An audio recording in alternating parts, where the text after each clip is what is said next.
Welcome to another video. ये है black hole का एपिसोड 54, 55 और 56 का रिव्यू। तो चलिए जानते हैं क्या हुआ ब्लैक होल का एपिसोड 54, 55 और 56 में। तो अब तक कहानी में डायमंड किंगडम वाले इन्वेड करते हैं क्लोवर किंगडम में, जिनको हरा दिया जाता है। और आखिर हम देख पाते हैं डायमंड किंगडम के कुछ और ख़तरनाक लोग, जिसमें हम देख पाते हैं मार्स को भी। तो अब कहानी में आगे हम देख पाते हैं फिंगलियन को, जो कि ज़ख्मी और अभी कोमा में है, जहाँ डॉक्टर के पास लेके जा रहे कैप्टन यामी आस्था को भी, जहाँ डॉक्टर के पास जाने से काफ़ी तक कतरा रहा है आस्था।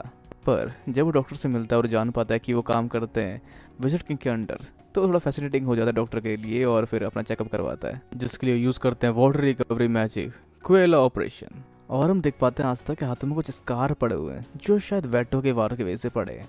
और शायद कुछ गड़बड़ हो चुकी है, जो बता रहे हैं वो आस्था को, जो गलती से फ्यूनरल में पहुंच के सुन लेता है, जो शायद कुछ होश उड़ा देने वाला है, जिससे फ्यूनरल के भी होश उड़ जाते हैं और फ्यूनरल से बाहर चला जाता है। पर जहाँ आस्था जब बाहर उससे मिलता है तो आस्था के चेहरे पर जरा से भी शिकन नहीं दिखाई देती अपनी मेडिकल कंडीशन को लेकर।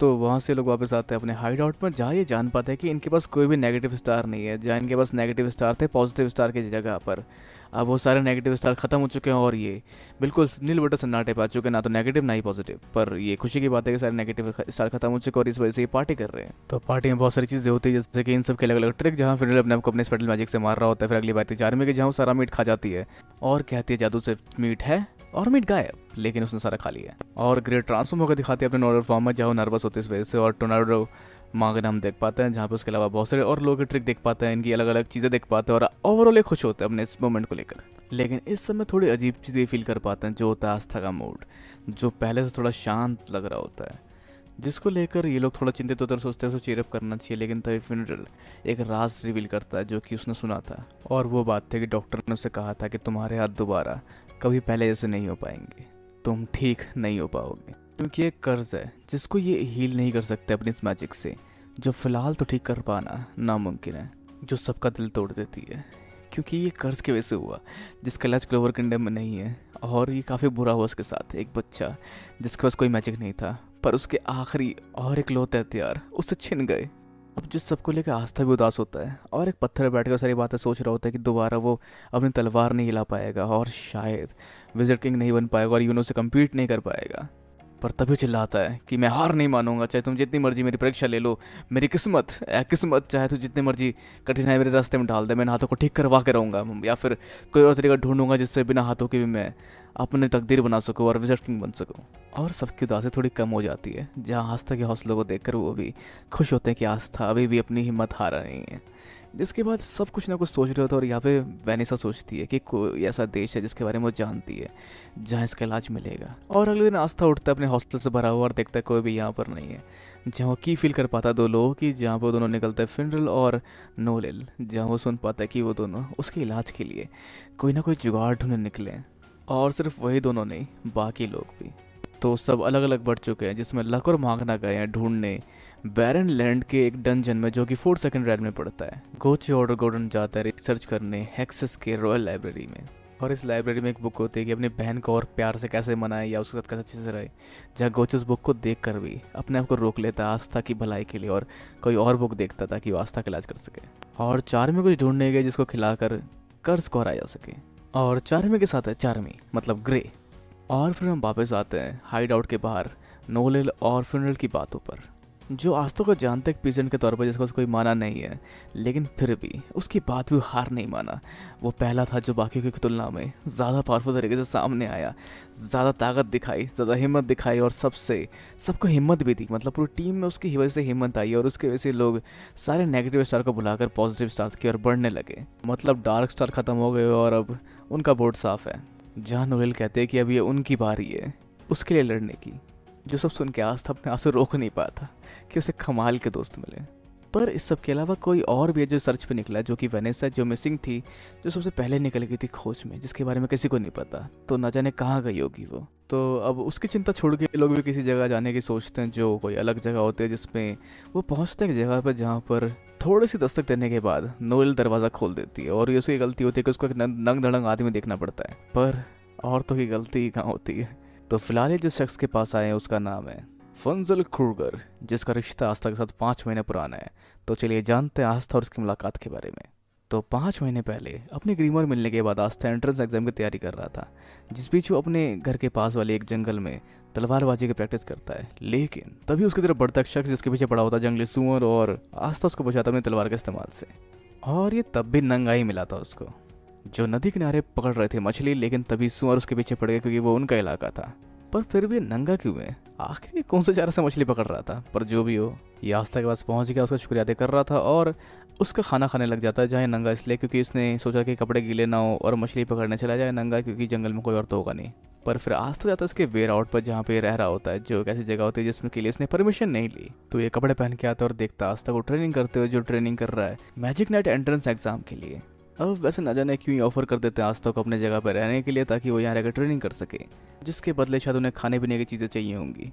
तो अगले दिन सुबह सुबह उठ जाता आस्था ट्रेनिंग करने के लिए, और तभी वो भी उठते हैं और देखते हैं आस्था की तलवारबाजी को, और उसे गाइड करते हैं कि कैसे तलवार को सही से घुमाना चाहिए, अपना पोस्चर संभालो, अपना स्ट्रेंथ संभालो। जिन सब बातों को आस्था ध्यान में रखते हुए अपना पोस्चर संभालता और सही से अटैक करता है।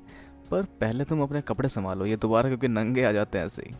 तो आगे कपड़े पहन के तैयार होकर आते हैं आस्था को ट्रेनिंग देने के लिए या फिर दिखाने के लिए तलवारबाजी, जहाँ पे अपने विंड मैजिक से वो तलवार बनाते हैं। और आस्था चाहता है कि उसे अपनी तलवारबाजी दिखाए और कुछ सिखाए। पर जहाँ वो जानना चाहते कि आस्था स्ट्रॉन्ग क्यों बनना चाहता है, तो रीज़न है विज़र्ड किंग बनना।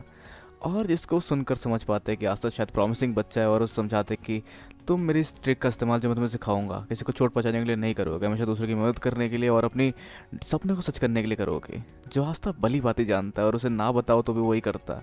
तो उसके बाद इनकी ट्रेनिंग शुरू होती है तलवारबाजी को लेकर।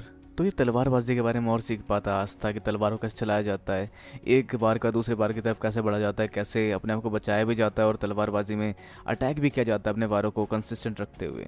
पर ये बिल्कुल नहीं सीख पाते कंसिस्टेंटली कपड़े पहनना। तो आगे फैंजल ने उस समय उस जंगली सूअर से कोई लड़ाई नहीं की, क्योंकि उस समय उसका ग्रीमोर नहीं था और उसकी तलवारबाजी इतनी कुछ खास नहीं थी।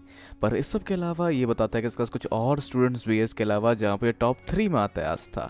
तो ऐसे इन दोनों का साथ में काफ़ी समय बीत जाता है। तभी एक दिन उसकी एक स्टूडेंट वहाँ पहुँचती है और दोनों इसको अंकल बुलाने लगते हैं, और एक कहती है कि ज़्यादा अंकल है, और दोनों की बिना मतलब की बहस शुरू हो जाती है। पर एक्सक्यूज़ मी, एक बार उसको भी देख लो जो अंकल सुन रहा है। तो दोनों ही उसको इग्नोर कर रहे होते हैं, लेकिन बाद में जो मेन चीज़ थी वो थी इस स्टूडेंट को दिया गया मिशन, जो कि इसकी फियांसे को ढूंढने का था। तो उस खोज में पता ये चलता है कि इनकी फियांसे मारी गई है। तो इन दोनों की पास्ट स्टोरी में दोनों डायमंड किंगडम से थे, जहाँ पर ये उनके जुल्मों को और नहीं सह सकते थे और उनके मॉडिफिकेशन और चीज़ों को तौर तरीकों को नहीं सह सकते थे, जहाँ पर दोनों ने साथ में वहाँ से भागने का फैसला किया, जिसके बाद उन पर कुछ जानलेवा हमला कराए गए। जहाँ किस तरह से जान बचा के भागा फंजिल और यहाँ पहुँचा इस घर की तरफ, जहाँ पर उसकी फियांसे की खोज में निकलती है उसकी स्टूडेंट, जो कहती है कि शायद वो मारी गई है क्योंकि उसको कोई उसका आता पता नहीं चलता। जहाँ सिर्फ उनकी एक छड़ी मिलती है जो दिल तोड़ देने वाला है इन दोनों की कहानी में, जहाँ वो अकेले जाकर अपनी फियांसे की एक झलक बनाता अपने विंड मैजिक से। लेकिन तभी जो उसकी पहली मतलब दूसरी स्टूडेंट थी इसके पीठ पे छुरा भोंकती है, क्योंकि वो एक असिस्टेंट है डायमंड किंगडम से भेजी हुई। जहाँ तभी 2 और डायमंड किंगडम के लोग भी वहाँ पहुँच जाते हैं। और इससे बात होती है मार्स की भी, जो कि एक लड़का है जिसको ये वेपन की तरह इस्तेमाल करना चाहते हैं, जिसको हम मिल चुके हैं एपिसोड 17 के आसपास। पर जहाँ पर आस्था हेल्प करने पहुँचता है फंजल की, जहाँ फंजल उसको रोकता है ऐसा करने से, क्योंकि ये काफ़ी ज़्यादा तादाद में और शायद इतनी पावर भी है नहीं आस्था के अंदर कि ये इन सबको हरा सके। तो वो उम्मीद करते कि आस्था से भाग जाएगा। जहाँ आस्था बाहर निकलता तो है रूम से, लेकिन तभी भागता हुआ दिखता आस्था और वो आता है और इन पर वार करता है अपनी तलवार से और इन सबको अपनी तलवार से हरा देता है। तो जहाँ फंजल उम्मीद हार चुका है क्योंकि उसकी फियांसे मर चुकी है, पर आस्था कहता है ये बात उसे कैसे पता है, इसे किसी और ने कहा, तो उसको भी खोज करनी चाहिए अपनी फियांसे की और इस चीज़ को पूरा करना चाहिए, मतलब ढूंढना चाहिए उसको। जहाँ इन सब के अगेंस्ट दोनों साथ मिलकर लड़ते हैं, जहाँ फिर फंजल अपने विंड मैजिक के इस्तेमाल से इन सबको नॉकआउट कर देता है और इस घर की छप्पर उखाड़ देता है, मतलब छत तोड़ देता है। और आस्था भी इसके साथ मिलकर इन सबसे काफ़ी बड़े तरीके से लड़ रहा होता है और सब अननोन रीज़न या फिर फ्यूचर में बदला लेने का सोचकर ये फिलहाल के लिए यहाँ से रिट्रीट करते हैं। तो फिर ये दोनों एक दूसरे को अलविदा कहते हैं, जहाँ पर अच्छी अच्छी सलाह देते हैं फंजल इसको, और उसके बाद वो निकल जाते हैं अपने रास्ते में और उसे कहते हैं तुम्हें बनना चाहिए विज़र्ड किंग। पर तभी भागते वापस उस तरफ आते और कहते हैं कि आस्था इस जंगली सुअर को मारो, और ये दोबारा नंगे होते हैं जिसका कारण हमें नहीं पता। तो उसके साथ इन दोनों की मीटिंग अब तक के लिए ख़त्म होती है, लेकिन ये दोबारा देखे जाते हैं नोरिल के सामने और उसी हालत में जैसे कि हर बार मिलते हैं आस्था को, जब उनके पीछे जंगली सुअर पड़ा होता है, जिससे वो शायद हेल्प मांग रहे होते हैं। लेकिन नोएल इनको देखकर डर के मारे उन पर काफ़ी सारी वार करती है और हाइड में छुप जाती है, जहाँ हाइड तक पहुँचते वो कुछ कहते हुए और सब काफ़ी खतरनाक ग्लैंस से उसकी तरफ देख रहे होते हैं और उसे पकड़ लेते हैं, जहाँ पर इस हरकत का हर जानवर ने भुगतना पड़ेगा। लड़के के सामने नंगा आना, क्या था उनका माजरा, क्या था मतलब उनका मंसूबे, जहाँ वो गलत समझ रहे उनको, मतलब हाँ गलत समझ रहे, कोई नंगे घूमते कई बार देखे गए हैं। पर तभी वो एंट्री मारता आस्था और वो उसको पहचान लेते हैं, जो खुश है कि आखिरकार वो किसी मैजिक नाइट स्क्वाड को ज्वाइन कर पाया। तो हाँ, ये लोग गलत थे, इन्होंने कुछ गलत नहीं किया, इन्हें किसी ने लूट लिया इसलिए वो नंगे थे। तो वो नोएल के पीछे इसलिए आया था क्योंकि उसके पास जो छड़ी है वो उसकी फ्योन्स से मैच करती हुई है, जो उसने खरीदी थी ब्लैक मार्केट से। तो जिससे शायद पता चलता है कि अभी भी जिंदा है डोमिना, यानी कि इनकी फ्योन्से, जिसको ढूंढने ही लोग जा रहे उस जगह। और इसके अलावा असेसिन भी इस बार तैयार है दोबारा इन पे हमला करने के लिए। जहाँ ये असेसिन हमला करने पहुँचते और इनका सामना करने जाते हैं, मागना और लक जो अपनी शक्तियों से इनको डोमिनेट करना शुरू कर देते हैं। जहाँ आगे गोचे भी देखा जाता है एक्शन में, जो कि कमाल कर देता है। और कैप्टन यामी का darkness magic, dark lock lightless slash और चार्मी भी अपने जलवे दिखाती है, जिस सबके साथ सबके जलवे देखते हुए आखिर में ये लोग रोकने में कामयाब हो जाते हैं डायमंड किंगडम का अटैक फेंसल के ऊपर। और फिर मिलते हैं उसके फैंसों से, जो उसको धो धोकर इतना बुरा हालत करते जितना कि शायद डायमंड किंगडम वाले भी नहीं करते।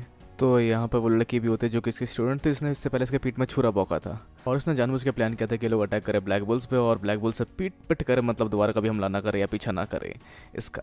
जो इसका बहुत लंबा सोचा समझा प्लान था, क्योंकि इनके पीछे बहुत सारे असिस्टेंट थे जिसका अकेला ये सामना नहीं कर सकते थे, ना ही ये उनकी हेल्प कर सकती थी। पर तभी वो कमांडर यहाँ पहुँच जाता है जिन्होंने की इस टीम की स्थापना, मतलब यहाँ पे ले गया था एग्जीक्यूटिंग टीम, जो अपने मैजिक स्पेल से हमला कर देते हैं, जिसके अगेंस्ट आस्था लड़ना शुरू करता है और साथ देते हैं उनका फेंसल भी। तो अब सवाल ये उठता है कि इतने सारे लोग उसके पीछे क्यों आए हैं, जहाँ पर कैप्टन में उसका नाम पता चल जाता है ये है फेंसल, जिसके बारे में बताते हैं कि ये कमांडर था डायमंड किंगडम का, या यूं कहे कि डायमंड किंगडम की आर्मी का, जहाँ शायद अपने किसी मिशन या फिर किसी दिए गए ओहदे से बचना चाहता था, जिसके वजह से वो वहाँ से भाग जाता है और इस तरह से वो उसको नहीं छोड़ सकते। तो ये सब खत्म होता है और आखिर में एक शांतिपूर्ण ज़िंदगी मिल जाती है फेंसल और उसकी फियांसे को।